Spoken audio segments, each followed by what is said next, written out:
जब सुने के होई भोजपुरी गाना बस बजे के चाही गाना।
फंसावे के जाल चाल कमाल के। अच्छा सुनो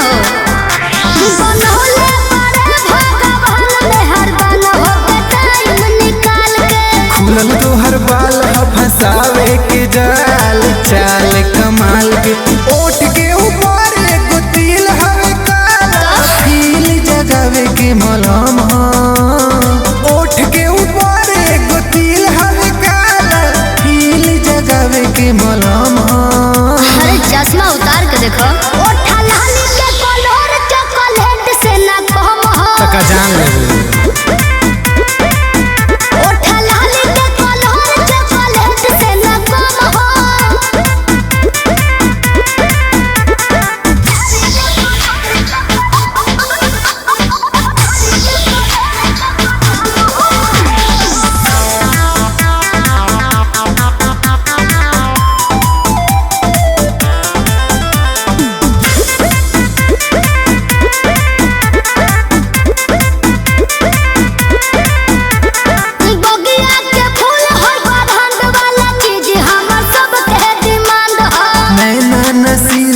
मार देव गोली रिमोट के कमांड है। अच्छा बड़ बोलो ना। अरे बगिया के फूल होई बरहंड वाला चीज हमर सब के डिमांड है। नैना नसीली बमार देव गोली रिमोट के कमांड है। आनंद पर कास कोई दी है रंग नस करम सावन के भेजा गरम है।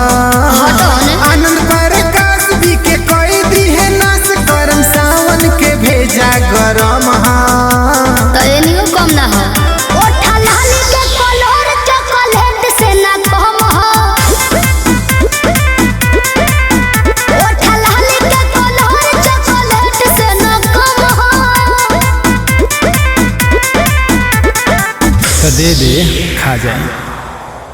गोर दुनु गलिया टमाटर के जैसन लाल लाल भइल नरम है।